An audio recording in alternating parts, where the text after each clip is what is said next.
This lecture covers bone health and exercise, progressing into looking at specifically the disease of osteoporosis. So please pause the video at this point and try to come up with answers to these questions based on the homework.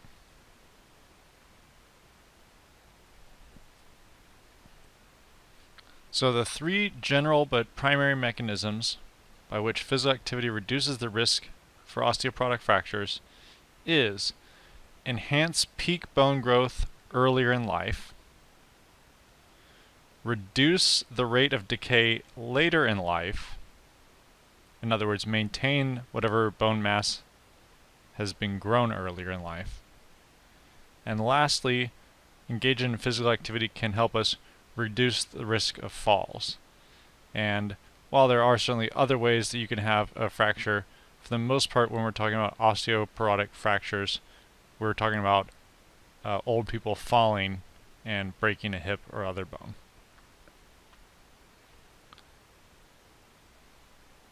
So when someone is at risk for osteoporosis, but haven't yet been diagnosed with osteoporosis,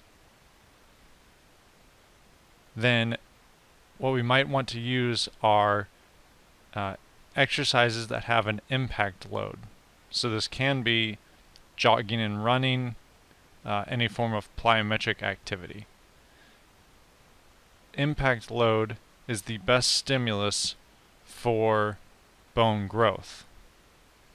However, once a person is osteoporotic, they have that diagnosis, that impact load could be so high that with their fragile bones, it could break the bones. And then lastly, where is it more important to look for risk of osteoporosis? Surprisingly, it's the bone mineral density of the hip. You might think spine, as that's the central part of our body and should represent kind of the core of the body, the center of mass, but actually the hip is the better indicator of overall bone health.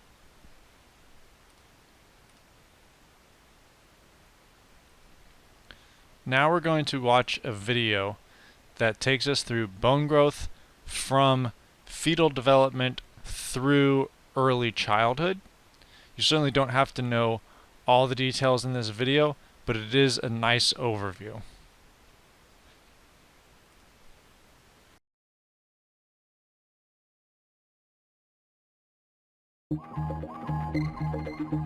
Some have described the skeletal system as the infrastructure of the human body, providing a rigid framework that offers protection and support, as well as attachment sites for the tendons and muscles that are essential for locomotion.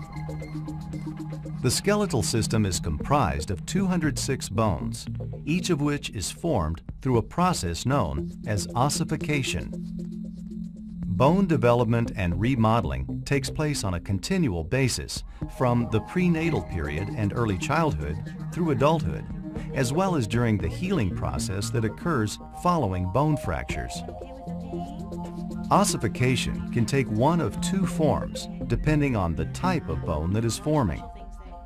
In the case of flat bones, like those of the ribs, scapula, pelvis, and skull, the ossification process is known as intramembranous ossification. The process is initiated by mesenchymal stem cells, which are cells that have yet to be differentiated into a particular cell type. Eventually, centrally located mesenchymal cells within the embryonic fibrous connective tissue differentiate into bone-forming cells or osteoblasts. This process constitutes the formation of what are called ossification centers. In the matrix formation phase that follows, the osteoblasts begin to lay down osteoid, which is the organic part of the bone, consisting of collagen fibers. Some of the osteoblasts are entrapped within the osteoid and are then said to be osteocytes. The osteoid then calcifies and forms slender, needle-like structures of spongy bone called spicules, which aggregate in the form of small supporting beams or trabeculae. Meanwhile, the blood vessels on the outside of the spongy bone condense and form the periosteum, the fibrous sheath that covers bone. As the trabeculae thicken, an interconnected network forms, resulting in what's called woven bone, which is characterized by a somewhat haphazard organization of collagen fibers and is mechanically weak. Eventually, this leads to the formation of lamellar bone around the newly formed spongy bone. This lamellar or compact bone has regular parallel alignment of collagen in the form of sheets, or lamellae, and is mechanically quite strong. While flat bones are formed through intramembranous ossification, most bones in the body, such as the long bones of the legs and arms, are formed in a somewhat different manner known as endochondral ossification. This type of bone development involves cartilage models, which are eventually replaced with bony tissue. The process begins in the developing fetus and can be divided into several stages. Around the 8th week of development, chondroblasts begin secreting a cartilaginous matrix that will form the hyaline cartilage model for bone development. As with other hyaline cartilage tissues, chondrocytes are trapped in lacunae and a perichondrium surrounds the model. The next stage begins when chondrocytes within the center of the model hypertrophy and begin to resorb some of the surrounding cartilage matrix. As these chondrocytes enlarge, the matrix begins to calcify and chondrocytes begin to die as nutrients cannot diffuse through the newly formed calcified matrix. Next, stem cells within the perichondrium divide to form osteoblasts, and a compact bone collar is formed around the calcified cartilage shaft. A periosteal bud, consisting of capillaries and osteoblasts, invades the core of the cartilaginous shaft, forming a primary ossification center. The remains of the calcified cartilage serve as a template on which osteoblasts can build bone. Bone development extends toward the epiphyses from the primary ossification center. Most primary ossification centers are formed by the 12th week of development. The same basic process of primary ossification is repeated in the epiphyses as secondary ossification centers are formed, replacing the calcified cartilage with mostly spongy bone. As the secondary ossification centers are formed, osteoclasts resorb bone within the diaphysis, creating a hollow medullary cavity.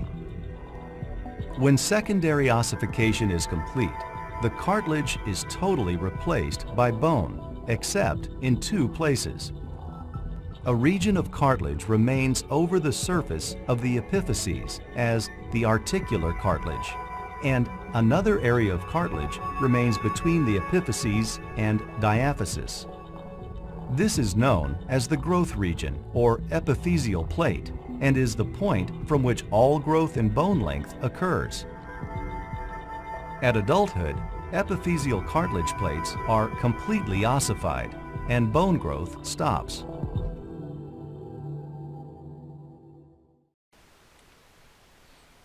So, if you remember back to diaphysis, to the lecture about exercising kids, we talked about one of the myths about resistance training in children is that resistance training when you're young can damage the growth plates. And what people incorrectly think is that the load straight down on the bone could crush the growth plate. Right? That is completely a myth.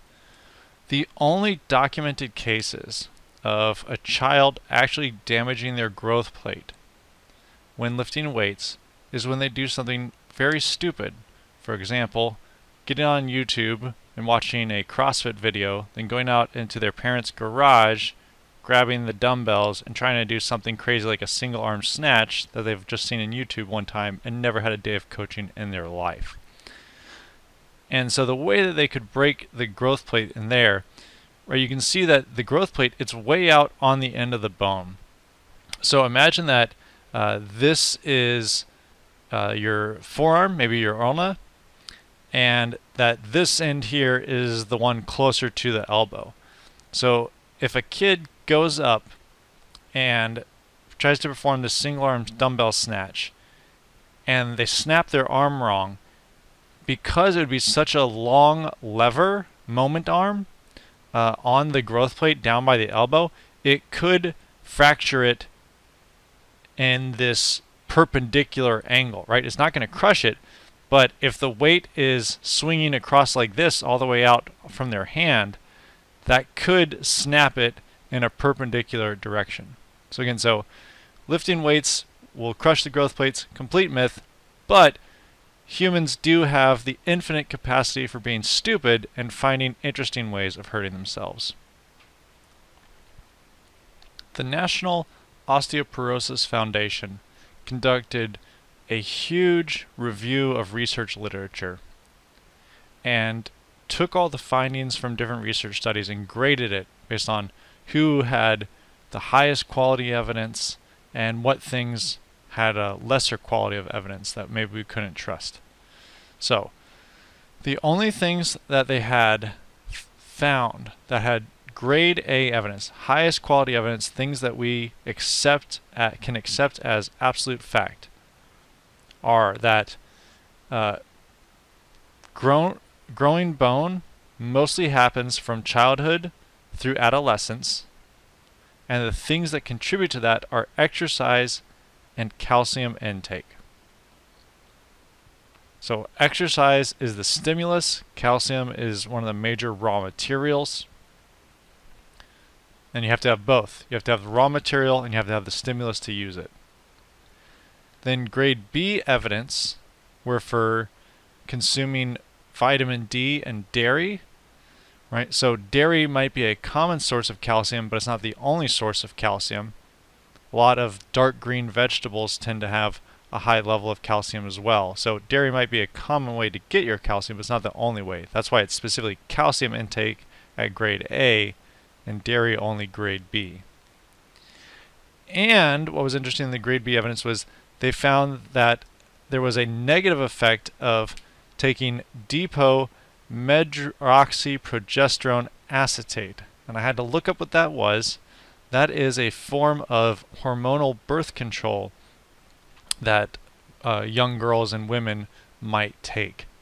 And it turns out that being on this specific type of birth control long term can end up negatively affecting a woman's bone mineral density. And this is really important to educate women on, because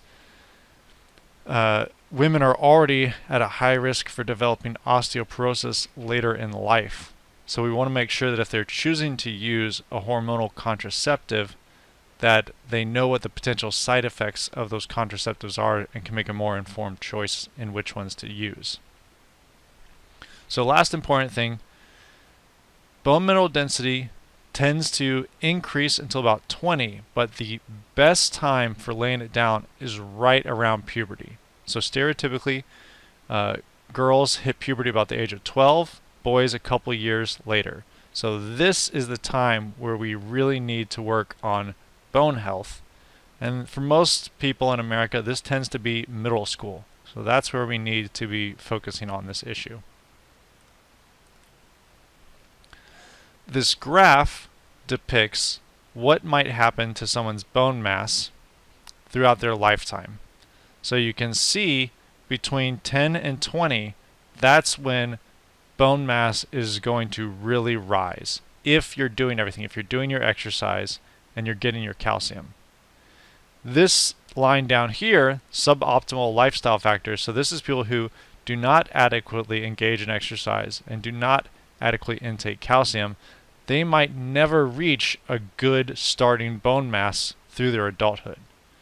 But if you do everything that you need to, you exercise regularly, you get that impact load into the bones, you have a decent diet, you can really build up your peak bone mass by 20. Then we tend to hold it to about 30s, or maybe even 40s if we're staying active. And then eventually it does start to go down. So the top line, this is indicating males who have optimal lifestyle factors for bone health. So a male who engages in physical activity and has a good diet their entire lifetime, they may end up pretty much always having strong bones. Maybe right towards the end of their life, in their 70s and 80s, finally they have might dip into osteopenia. But males tend to have very strong bones their entire life. It's the one lucky thing we have health-wise. Because remember, from the cardiovascular disease lecture, we're going to die before women, so we don't need our bones to hold out as long anyway. Now, a woman, that's the solid black line here, even if she does everything right her whole life, because of menopause, it is very likely that a woman will become at least osteopenic, though hopefully with optimal lifestyle factors, she can prevent herself from becoming osteoporotic. However, regardless of sex, if this is not an issue that's dealt with early in life and maintained throughout life, then most adults, regardless of sex, will become osteoporotic. And again, you can see it's really in the 10s and 20s that really matters to raise this curve up. So for most of us, we've missed the boat, right? It's too late. We need to have been working on this back when we were in middle school. So this is just one study I wanted to highlight. This was a study that took a group of 6th grade girls and during their middle school PE classes had them doing resistance training. And it wasn't a crazy form of resistance training. It was a very basic, simple program, but they saw that it really made a huge difference to their growth of their bone mineral density. And again, based on that graph we looked on the last slide, that is just so important for their long-term health. Now, you can do traditional resistance training with machines or free weights, but I still advocate for just doing plyometrics. You don't have to worry about the equipment. You don't have to worry about access to a facility. And that impact load from plyometrics is actually going to create a better signal for bone growth than most resistance training would. So these are the guidelines for exercise for children specifically for bone growth. So again, we want to emphasize impact activities such as plyometrics, running, or jumping. Resistance training can be okay, but these other body weight activities with an explosive component and that landing component to create the impact are really going to be better. If you do engage in resistance training, they recommend starting with less than 60% of one repetition maximum. But remember, Dr. Feigenbaum said once they're emotionally mature, you can progress them. The limit he set was up to 85% of one repetition maximum. You should be engaging in this at least 3 days per week. That fits with the basic childhood recommendation of an hour of vigorous activity at least 3 days a week. And here's an interesting one. The duration doesn't need to be very long in terms of working on these impact forces. Just 10 to 20 minutes of the total session, let's say you have an hour session, just 10 to 20 minutes on impact activities will be enough to stimulate bone growth. And there's some evidence that splitting that up throughout the day, so maybe having a 10-minute session in the morning, 10-minute session in the afternoon or evening, might be more optimal for bone growth. We're going to talk about that issue of spreading out the bone growth stimulus more later in the lecture. So now we're going to watch a video. This video is very important. You're probably going to want to watch it a couple of times. There's the YouTube link if you want to watch it independently. And it's going to explain the basics of bone growth and the cells inside our body that take care of that for us.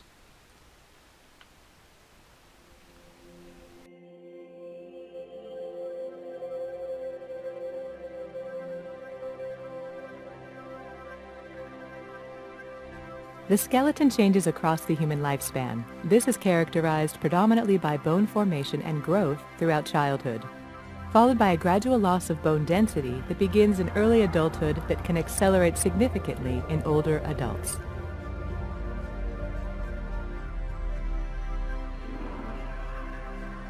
The density of bone is modulated by a group of cells including osteoclasts, which are multinucleated cells that resorb bone, and osteoblasts, which refill the resorption cavities created by osteoclasts. Osteoclasts anchor themselves to the surface of bone. This creates a microenvironment underneath the cell, which is referred to as the sealed zone. Within this zone, the osteoclasts create an acidic environment that dissolves the bone's mineral content. Once the mineral content of the bone has been dissolved, enzymes released from osteoclasts remove the remaining collagenous bone matrix to complete the process of resorption. Following resorption, osteoblasts move into the resorption space and start to produce and deposit organic matrix called osteoid. Osteoid, a substance made predominantly of collagen, forms a scaffold in which minerals including calcium and phosphate begin to crystallize. Some active osteoblasts become trapped within the matrix they secrete and thereby become osteocytes. Other osteoblasts will undergo apoptosis or will revert back to lining cells which cover the surface of bone. This cycle of bone resorption and formation is referred to as remodeling. There is also a process where bone formation by osteoblasts occur without prior bone resorption by osteoclasts. This results in an increase in bone mass and is referred to as bone modeling. Bone modeling promotes the growth of bones and is important for maintaining bone strength. Remodeling also plays an important role during bone growth by optimizing the growing structure.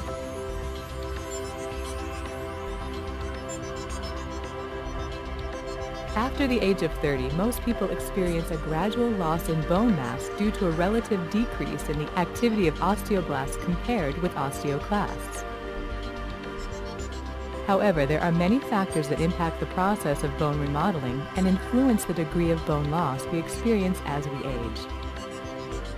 For example, medications such as glucocorticoids, which can promote osteoclast activity and also reduce bone formation. Proper nutrition and physical activity can help strengthen bone. It is also believed that osteocytes form a complex network in bone that can sense any increased workload on the bone and respond by triggering the differentiation and activity of osteoblasts to increase bone density.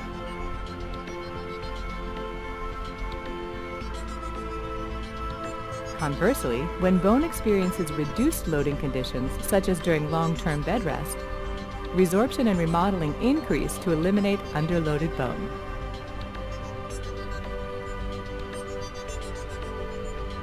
Loss of bone mass reduces its strength and increases the risk of fracture. This highlights the importance of staying active, maintaining good nutrition throughout life, and being aware of personal risk factors associated with low bone density.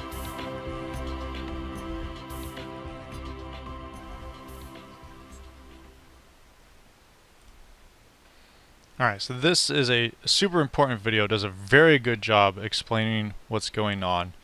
Everything in this video, by the way, is going to be on the test. So you will want to watch this a couple of times. So let's start reviewing a couple of the key things. First, what are the two processes that are happening? The general processes we have remodeling and modeling. So what is remodeling? Remodeling happens when osteoclasts shave off a layer of bone, then osteoblasts lay down a layer of bone. So this usually results in either a net no change in total bone mineral density. Right, so you have an equal amount of bone. And this by itself can be a good thing though, right? It's renewing the outer layer of bone. It's keeping it fresh. So just because there's no increase in bone mass, that's not negative by itself, right? Keeping it fresh can be a good thing. However, you could end up with a net loss if the osteoclasts shave off more than the osteoblasts can lay down. Then modeling is how we actually have an increase in bone mineral density. And that happens when the osteoblasts lay down bone without the osteoclasts ever having shaved off a layer. So let's watch this video again and really pay attention this time to the specific cells that are involved and what they're doing.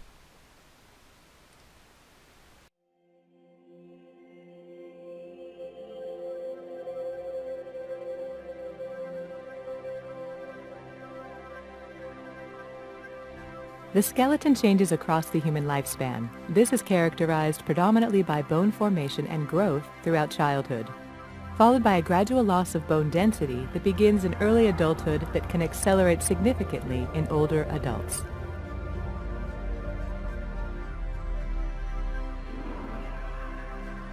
The density of bone is modulated by a group of cells including osteoclasts, which are multinucleated cells that resorb bone, and osteoblasts, which refill the resorption cavities created by osteoclasts. Osteoclasts anchor themselves to the surface of bone. This creates a microenvironment underneath the cell, which is referred to as the sealed zone. Within this zone, the osteoclasts create an acidic environment that dissolves the bone's mineral content. Once the mineral content of the bone has been dissolved, enzymes released from osteoclasts remove the remaining collagenous bone matrix to complete the process of resorption. Following resorption, osteoblasts move into the resorption space and start to produce and deposit organic matrix called osteoid.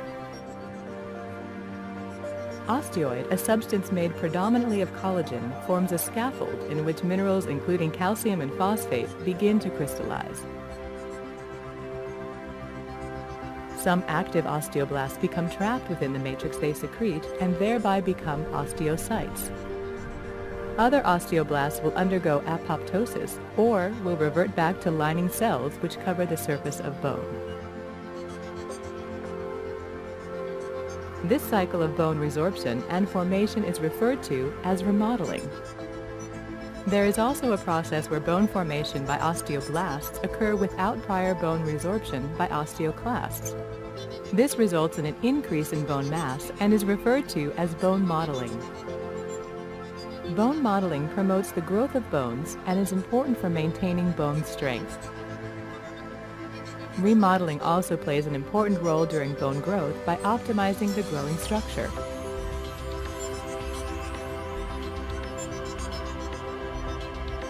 After the age of 30, most people experience a gradual loss in bone mass due to a relative decrease in the activity of osteoblasts compared with osteoclasts.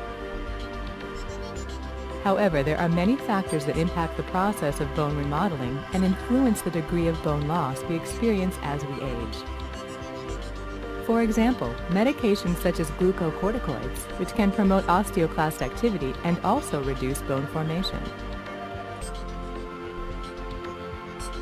Proper nutrition and physical activity can help strengthen bone. It is also believed that osteocytes form a complex network in bone that can sense any increased workload on the bone and respond by triggering the differentiation and activity of osteoblasts to increase bone density.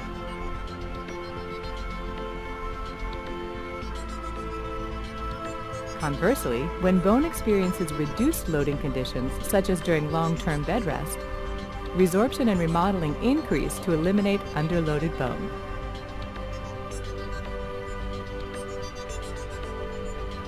Loss of bone mass reduces its strength and increases the risk of fracture. This highlights the importance of staying active, maintaining good nutrition throughout life, and being aware of personal risk factors associated with low bone density.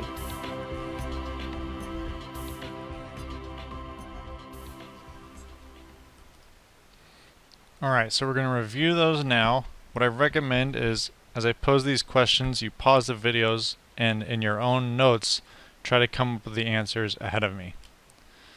So, let's start with what the three cells are. So we will start with osteoblasts. So the first thing is, in general, what do osteoblasts do? Their primary function is to build bone. The way to help remember this is B for build. All right. What is the proper vocabulary term for what they're doing?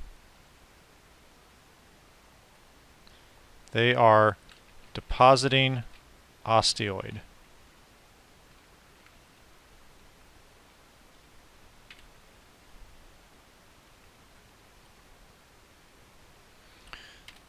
Next, next major cell, osteoclasts. What do osteoclasts do in general? They break down bone. What is the proper term for that process? We call that resorption.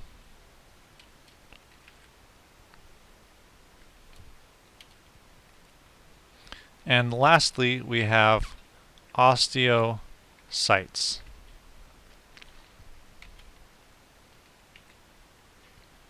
So they have two functions. What is their first function? Their first function is to sense any load or not on the bone, such as the impact load from running or jumping.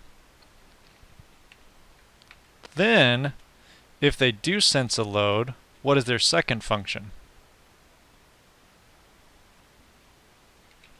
Their second function is to therefore stimulate osteoblast activity.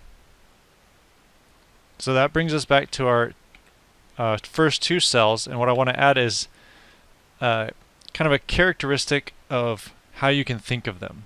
So osteoblasts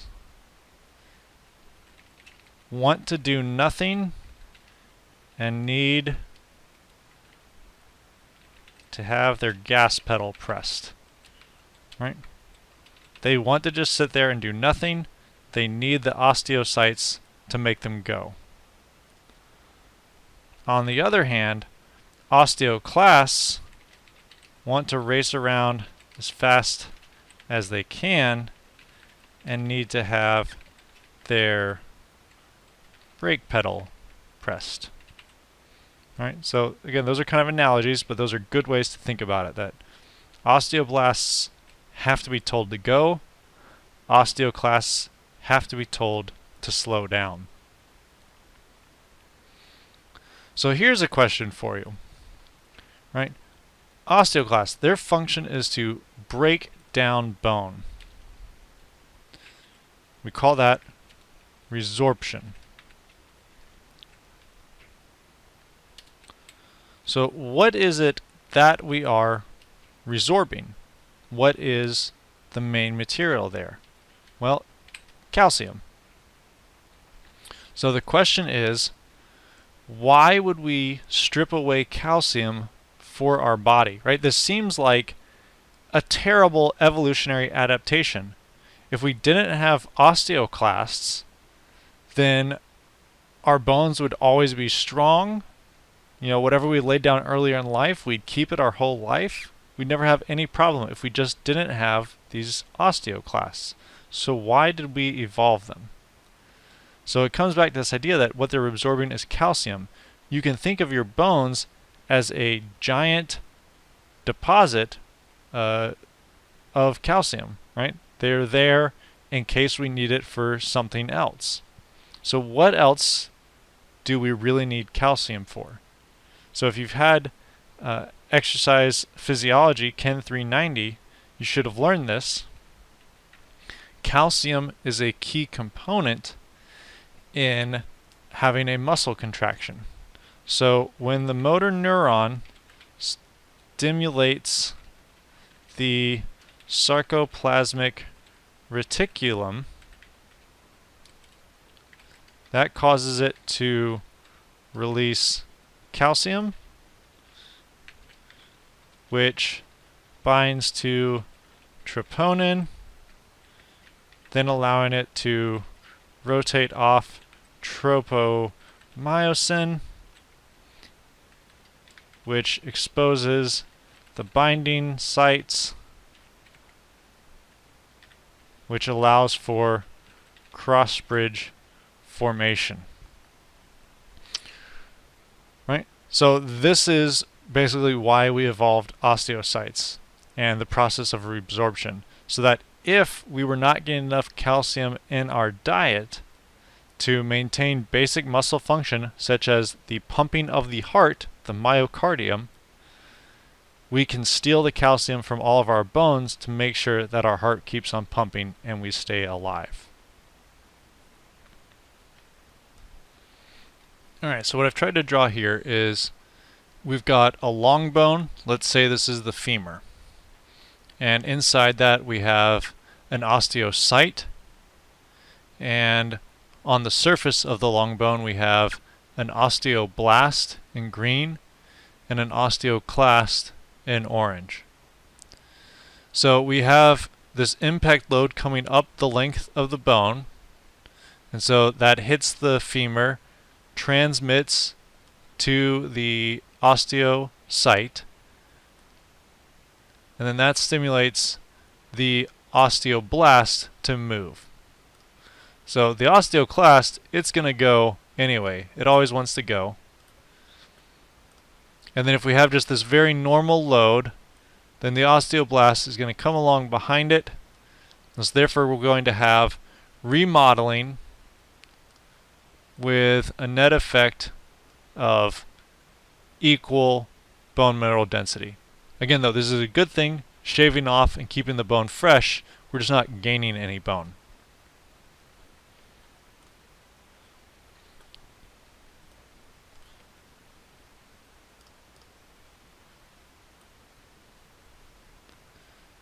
Now instead, let's say we have a much larger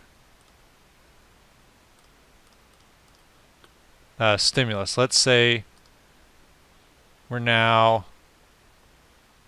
before let's call that walking, and we're now running. Much larger stimulus.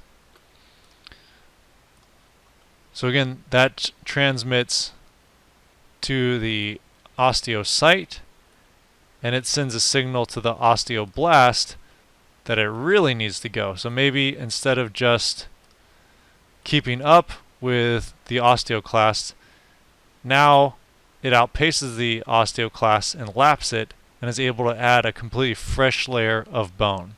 So that would then be modeling.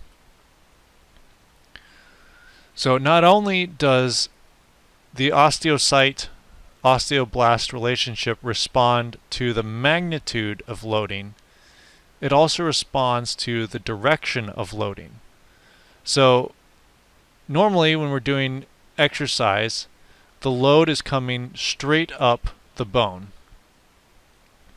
However, you could have a situation where the load comes at a different angle, maybe perpendicular to the bone.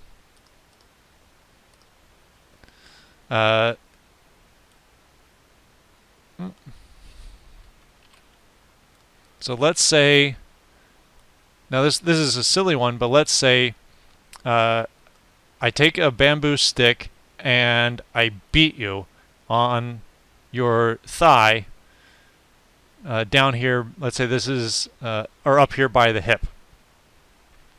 So again, so now that stimulus, it's coming in this direction. So when the osteoblast gets stimulated, it's going to wrap around in that direction. So it's going to come around and then go back up the backside, and it's going to be coming in this line perpendicular to the length of the bone. So it's not just the magnitude, it is the direction of the load. So it might sound silly, like I said, like this is me beating you with a stick, but actually in Muay Thai, they do this all the time to their forearms and to their shins to help strengthen them and literally add more bone. And so what you see in these people is you get this space where they've been hit over and over that is significantly stronger. You have this collar of very strong bone that they use to defend themselves. Another good example of where you see this is actually after car wrecks. If somebody smashes into the steering wheel, you will see that, or the dashboard, you'll see that their body, in response to that trauma, lays down extra bone. Now, in the case of a car wreck, because you don't have that continuous stimulus to the osteocytes, they stop telling the osteoblast to go in that direction, and very quickly that excess collar will be reabsorbed. But in Muay Thai, because they train like this regularly, they maintain these extra collars of strong bone. So again, to summarize, osteoblasts, they build bone, but they need to be told to go. The osteocytes tell them to go. The osteoclasts break down bone. They want to do that very quickly, and they need to have them. They need to be slowed down. So what slows them down? That is our androgynous steroid hormones, testosterone and estrogen. And we're going to come back to that soon and see why that is a big deal.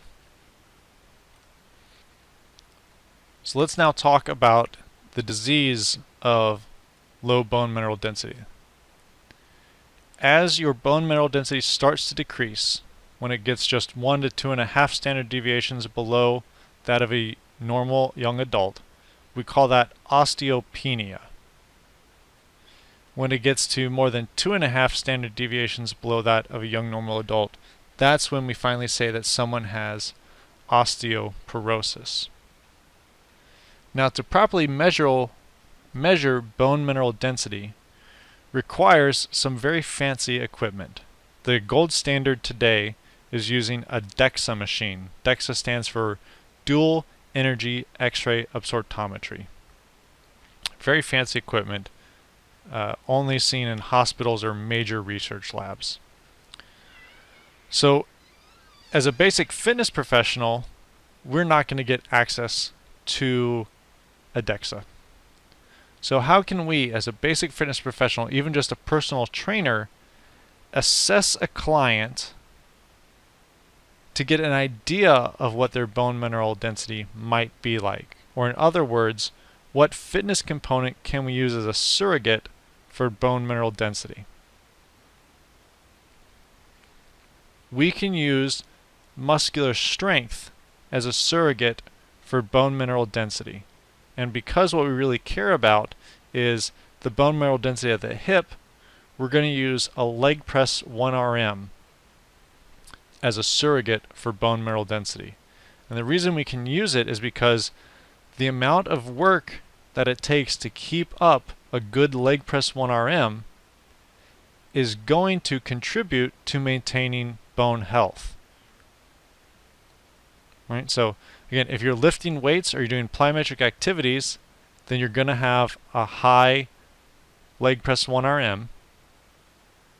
And by doing those activities, the lifting the weights or the plyometrics, doing those activities is going to put load through the hip bone and keep it healthy. So again, it's just a surrogate. It's not a direct measure, it's a surrogate that we can use as a basic fitness professional.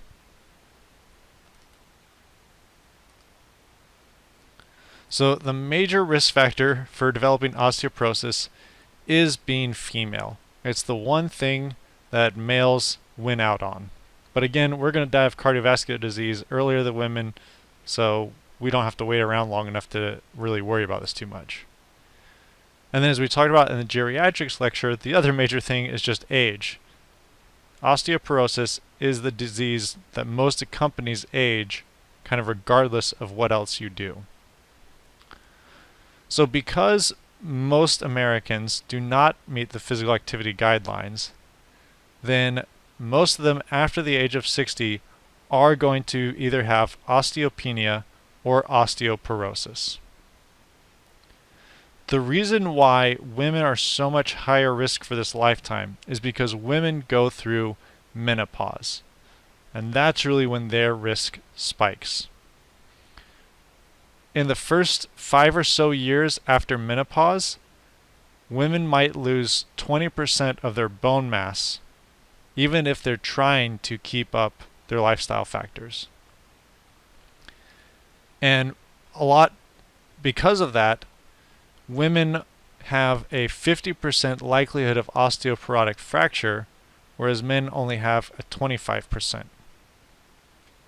So some of the major factors that contribute to osteoporosis, besides just sex and age, being sedentary, so not stimulating the osteocytes to force the osteoblasts to do their job, smoking, alcohol, not having a great diet, potentially excessive protein and excessive caffeine, which is unfortunately a hallmark of the American diet. And other problems are glucocorticoids. So we talked about those in arthritis. Corticosteroid shots are often given to patients with arthritis to help them deal with their pain, but the trade-off is you enhance the risk of osteoporosis. So once we are adults, what can we do to try to maintain our bone mineral density, whatever we've got left from our teens and 20s? Well, again, it's still engaging in impact load activities or resistance training. Because this is not the optimal time to help with our bone health, we're going to have to do it a lot more. Kids can do this in just 3 days a week. Adults are going to have to do it at least 5 days a week, and a much greater duration. Kids need only 10 to 20 minutes a day. Adults need 30 to 60 minutes per day. So it's a lot more work to maintain bone mineral density than it was to grow it when you were a kid. And this is another reason why it's so important to grow as much bone as possible in your teenage years. So now we're going to look at how osteoporosis contributes to bone fractures.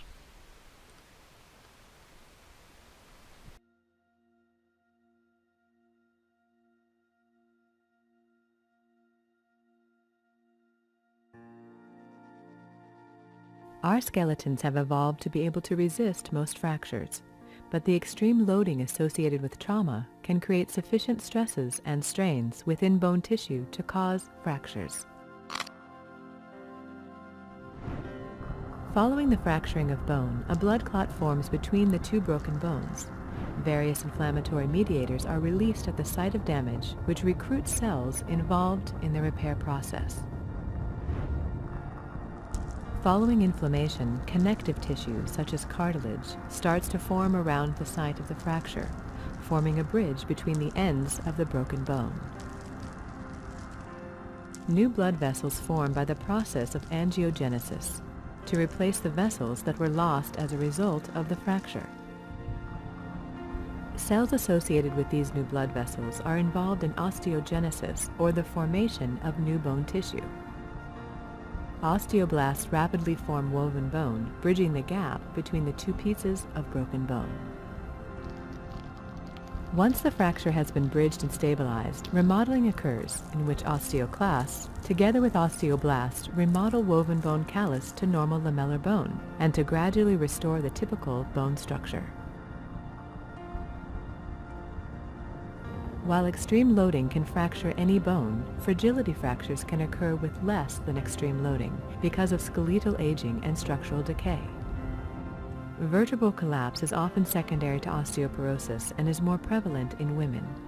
Loss of bone mass can be accelerated following the onset of the menopause, which can give rise to osteoporosis. This loss includes early and progressive declines in trabecular bone, which is more metabolically active, along with progressive declines in cortical bone. Cortical bone comprises 80% of skeletal mass. Cortical bone loss, caused primarily by increases in cortical porosity, may contribute to the increased risk of fracture. Another common fracture site is the hip, which is comprised of both cortical and trabecular bone.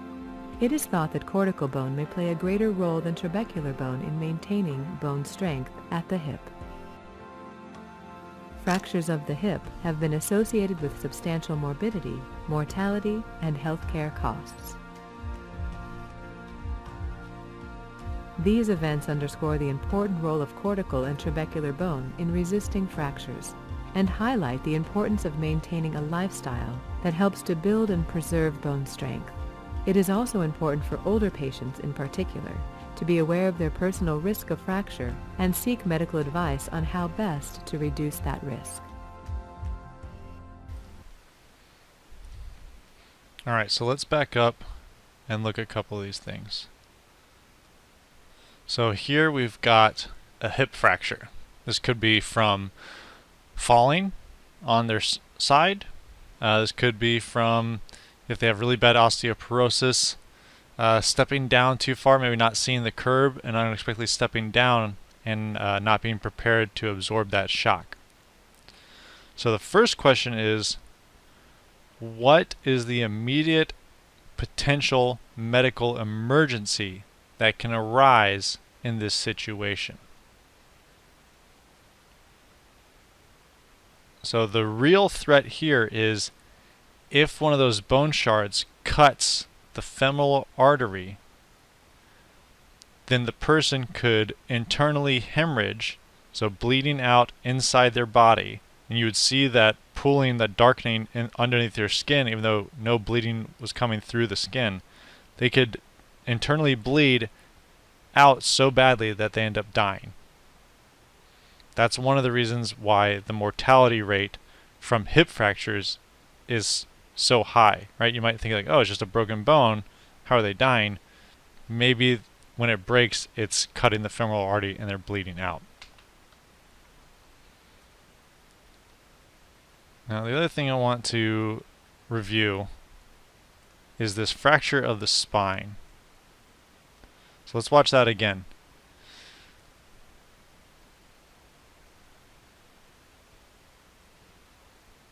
So you can see it's slowly putting pressure on it, squeezing it, and then eventually crushes it when it gets too far forward. So let me back this up again. Let's orient ourselves and identify what we're looking at here. So you can see the processes of the vertebrae back here. So this is the posterior side of the skeleton. This is the anterior side. We're looking at it from a lateral view. The spine is naturally curving towards the anterior direction.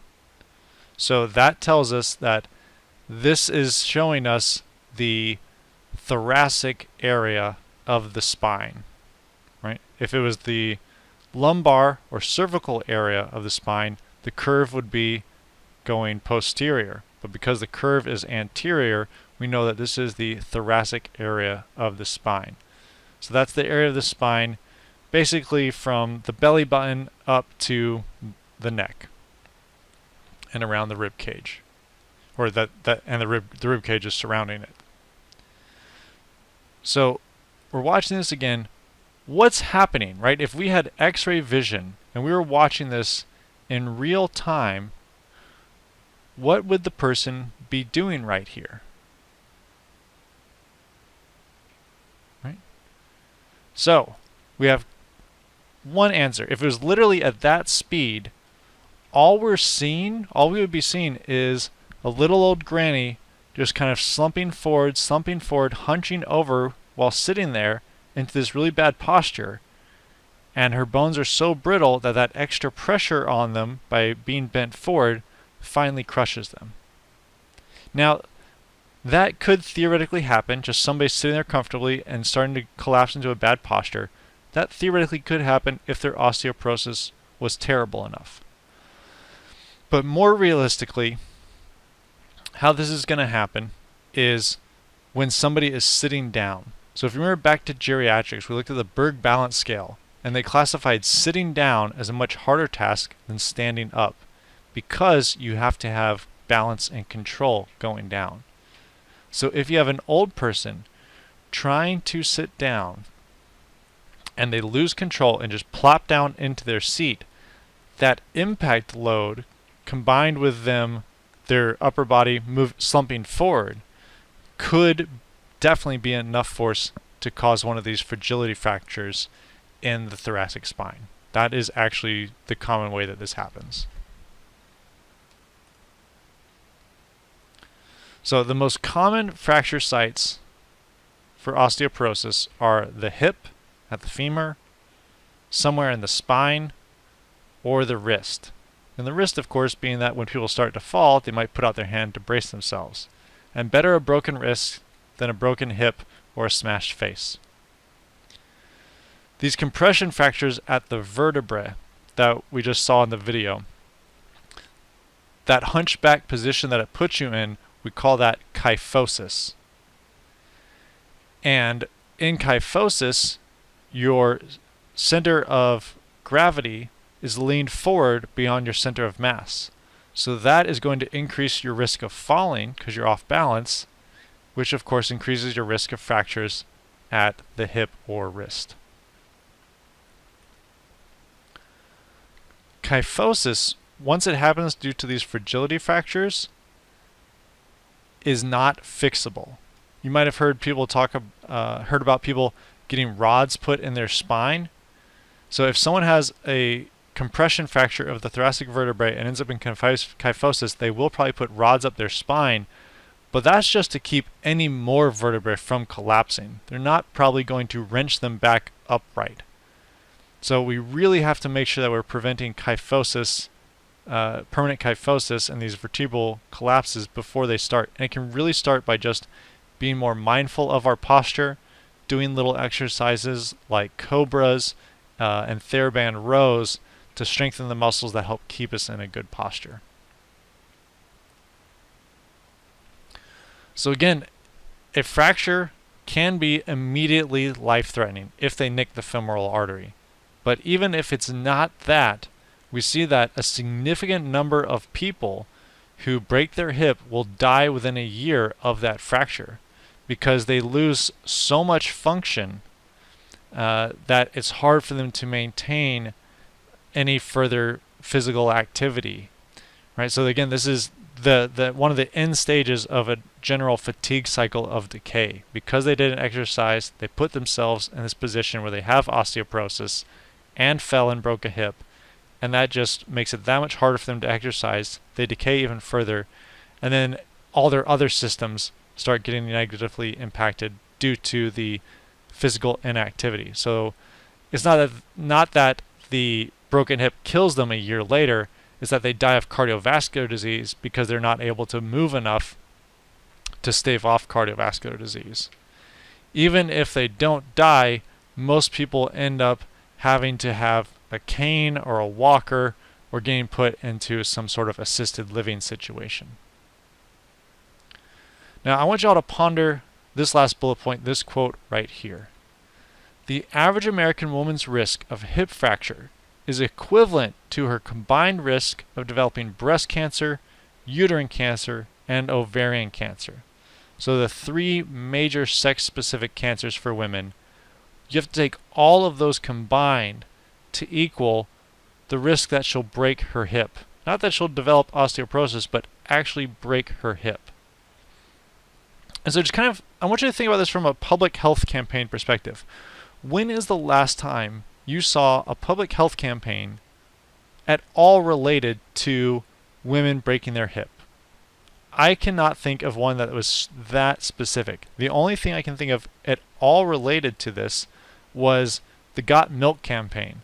But that was really more about selling milk than it was about women's health. So, the number one health issue for women almost never gets talked about.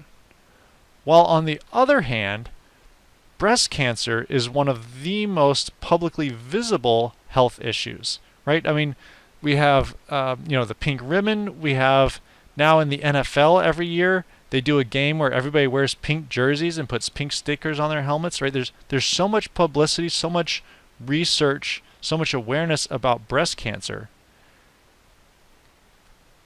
And it is a major issue, right? I did all my grad school work helping women with breast cancer. I'm not trying to downplay that at all. I'm just trying to emphasize how important bone health is for women and how that does not really get talked about nearly enough. And again, as we discussed much earlier in the lecture, it needs to be targeted to like 6th grade girls, right? So how many people, how many girls specifically, when they're in middle school, lift weights? Almost none. It is incredibly rare for girls to be exposed to resistance training at that age. Even in high school, very few girls, even the girls that are engaging in team sports, it's pretty rare for them to be exposed to resistance training in high school either. Most women don't start to really engage in resistance training until they hit college when they're in their 20s, and by that point they've really missed the boat. So one thing we could do to address this issue right here, if we were really serious about women's health, we would make every 6th grade girl for her mandatory PE class in middle school just do resistance training and plyometrics. That would solve a huge number of health issues. This one specifically, but it would also help prevent all sorts of other metabolic diseases. So now this last video is going to discuss that direct link of why menopause contributes to osteoporosis.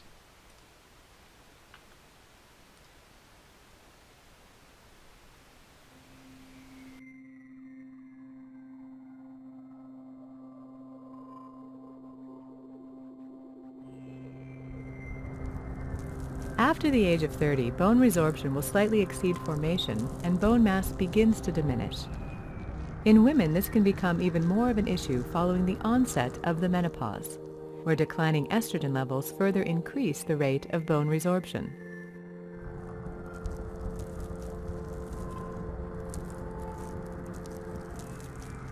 Osteoclasts are regulated by various signaling molecules, including rank ligand.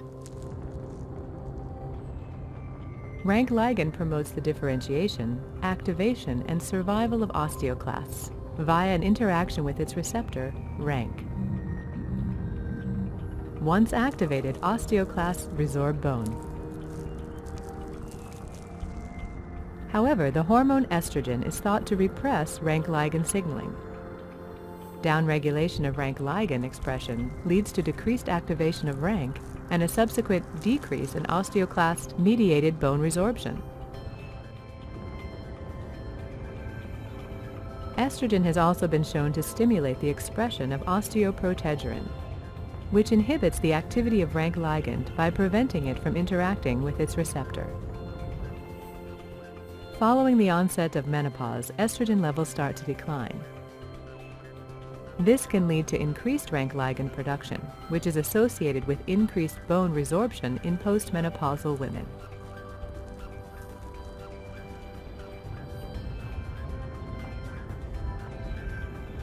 Increased bone resorption after the menopause leads to the accelerated loss of bone mineral density, which can result in the more severe condition of postmenopausal osteoporosis, in which the skeleton becomes increasingly susceptible to fracture. Vertebral collapse is often secondary to osteoporosis and is more prevalent in women. In osteoporosis, the thickness of both cortical and trabecular bone decreases over time, suggesting that both of these structures play a role in the development of vertebral fractures. These events, such as fragility fractures of the hip or vertebrae, may contribute to the painful and debilitating symptoms that can arise from osteoporosis. Several other factors influence the rate of bone mineral loss. These include genetic factors, lifestyle factors, and the use of certain medical therapies, all of which are thought to play a role in the development of osteoporosis. So you don't need to worry about all the extra mediating steps of rank and rank ligand and all that. Just what is the net effect of estrogen on bone remodeling, modeling, resorption, etc. Just jump from estrogen to the bone, and the bone cells. All right, so how do we address all these issues with exercise? First off, through exercise, we can help them maintain whatever bone mineral density that they have. Then secondly, as long as they never fall, there's probably a pretty good chance that they'll never break their hip. So we can improve their balance. So maintain the bone mineral density, improve their balance so they don't fall in the first place. It is important to know that for women especially, that exercise is not our first line of defense. They're going to probably need medication and good diet even more so than exercise. Men, because we don't go through menopause, we can probably do this just through exercise and diet. But at this point, most women are recommended some form of medication. If someone truly has full osteoporosis, then we probably should not do a 1 repetition maximum test with them. If someone has just osteopenia, then it can still be safe. You're going to want to just use machines and just be very careful and conservative. Rather than doing traditional strength and fitness testing, we're probably just going to use the functional testing from Rickley and Jones that was presented in the senior fitness test in the geriatrics lecture. So for example, the 30-second sit to stand test that they presented, if a person cannot stand up at least 8 times, that indicates a high risk of falling, therefore potentially fracturing their femur. We want to try to balance out their exercise so that they're doing probably something every day of the week. So still working on basic fitness and making sure to adding in specific balance exercises. So again, go back to geriatrics. It can be as simple as starting with a standing hip abduction while holding on to a chair. Once they build up a base of fitness, we want to try to progress to hypertrophy or strength phases to maximize the load, because again, maximizing that load stimulates the osteocytes to therefore stimulate the osteoblasts, which is going to help maintain the bone mineral density. We have 2 incredibly important absolute contraindications in osteoporosis. No forward flexion, so no crunches, or even I would avoid bent over rows, even though if it's technically not forward flexion, because you could create one of those compression fractures we saw in the video. And no spinal rotation either. Similarly from geriatrics, for just basic mobility and function, we want to focus on quad strength. We saw in geriatrics that's the key for activities like standing from a chair and walking. And then as they build up a base of strength, as they build up a base of balance and it's safe, you can add in minor plyometric activities such as jump rope. And you don't even need to have the actual jump rope there, right? Just have them kind of bounce like they were jumping rope, imitating jumping rope. And even that little bit of plyometric activity can be a pretty good and also safe stimulus for helping with bone mineral density. In the guidelines for children, one of the notes at the bottom was that they should break their activity for stimulating bone up into multiple sessions throughout the day. So this is one of the first studies that started discovering this issue and idea. This was a rat study.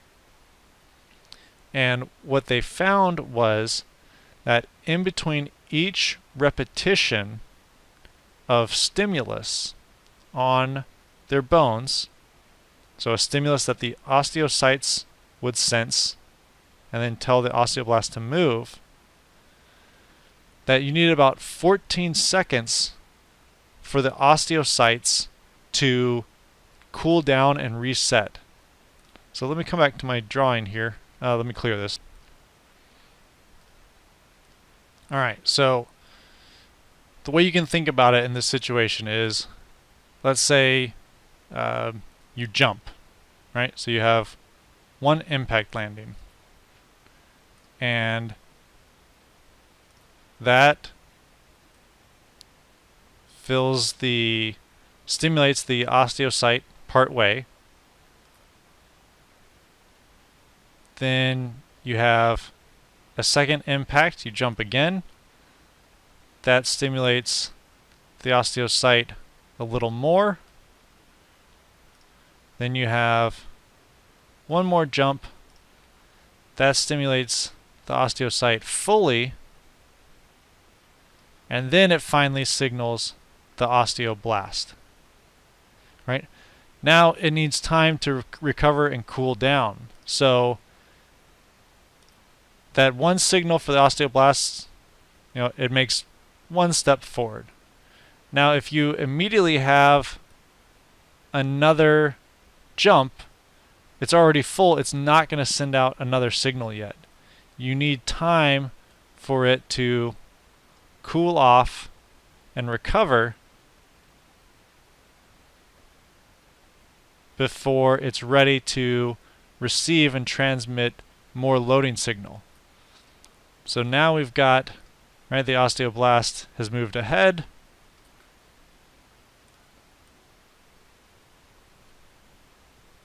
And now we have another set of signals. So 1, 2, 3. Finally, that again fills it up, and it stimulates the osteoblast to move another step forward, right? So that's how you can think of this concept here. So what they were showing in these rat models was that you needed a 14-second rest period for the osteocytes to reset and be ready to stimulate the osteoblasts again. They also looked at this issue more recently in humans, and what they found was after 3 repetitions of a loading activity, that they needed 15 seconds of rest. So instead of doing 3 sets of 8 repetitions, which would represent kind of a more normal exercise scheme, they did 8 sets of 3 repetitions with just this small rest period. So it would be 3 reps to stimulate the osteocyte, and then it would empty and clear out in 15 seconds, then 3 more reps to stimulate it again. So that's just, again, a really good detail we can add to our acute variable recommendations when programming exercise for bone mineral density improvement, is very few repetitions, a lot of sets, and having these rest periods to make sure that the osteocytes have time to resensitize and recharge. So no surprise, exercise is one of the best ways that we have to improve our bone mineral density, right? That's accepted pretty much as fact now. And this impact stimulus to stimulate the osteocytes to then stimulate the osteoblasts doesn't have to be huge. So this particular study, it was looking at just one particular move from Tai Chi. And it was basically just from standing there, raising the arms overhead, coming up onto the toes, and then dropping back down to the ground. So just raising up on the toes, not even jumping, just raising up on the toes and then dropping back down. That was enough to stimulate calcium uptake at the lumbar spine and femur. So it doesn't have to be these huge plyometrics, jumping, box jumps, depth jumps. It doesn't have to be all this athletic stuff. It can be very safe and controlled.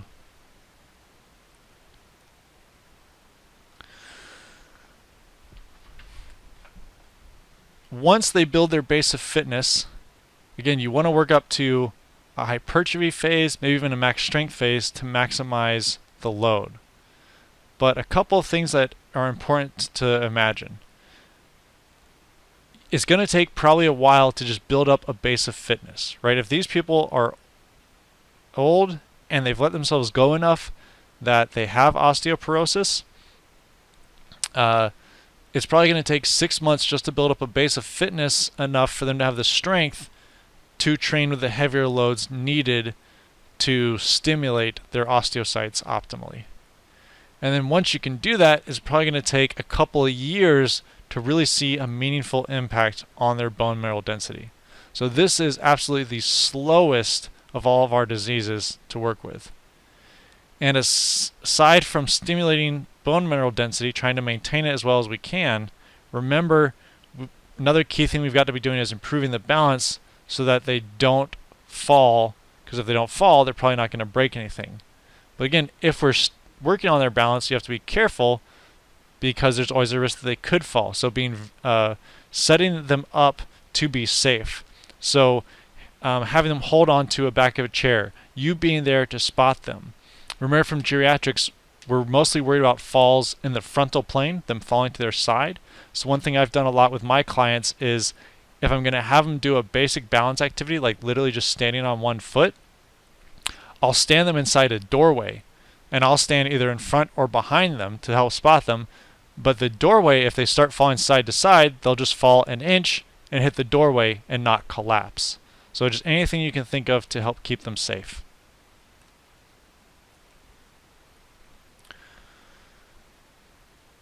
What you're seeing in this picture is a woman standing on a whole body vibration machine. It's basically just a platform that vibrates. And this study, it's now pretty old, but it came out and it looked at older women standing on this machine, not doing exercise, just standing there, a couple days a week, up to 20 minutes. And they did that over 6 months. And after 6 months, they had a small but meaningful improvement in leg strength, and they increased their bone mineral density from 0.5% to 4%. So pulling this data from an earlier slide, earlier we saw that women can lose 20% of their bone mass in 5 to 7 years after menopause. This silly vibrating machine, at its best, might increase bone mineral density by 4% in 6 months. And that would end up being 8% a year, and therefore you could actually have an improvement in bone mineral density of using this vibration machine even in the face of menopause. And I first saw this and I was like, this has to be a hoax. This is crazy. This was like, everything against my soul as an exercise professional. Letting people just stand there and be lazy and not really exercise is going to help them.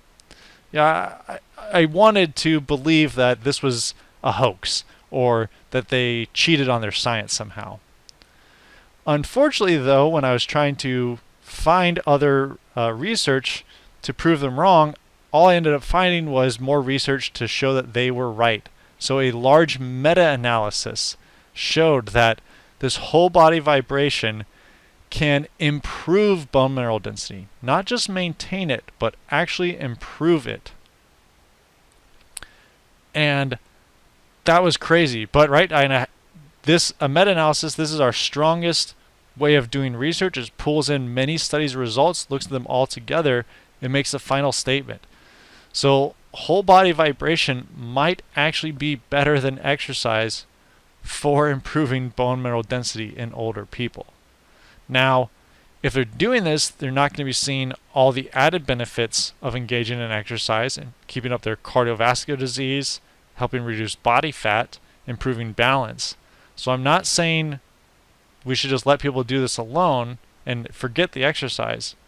But if this is a good option and people have the money or the access to one of these, we should not ignore it as a potential tool to supplement the exercise. And also, if you do have access to this, right, you can have them use this machine for their bone mineral density, and then spend all your time working with the client doing, let's call it real exercise, working on other issues like the balance, like the cardiovascular health, and not have to worry about teaching them even these minor plyometrics or putting them at that risk of engaging in minor plyometrics, right? If science has shown that this is effective, we should take advantage of it.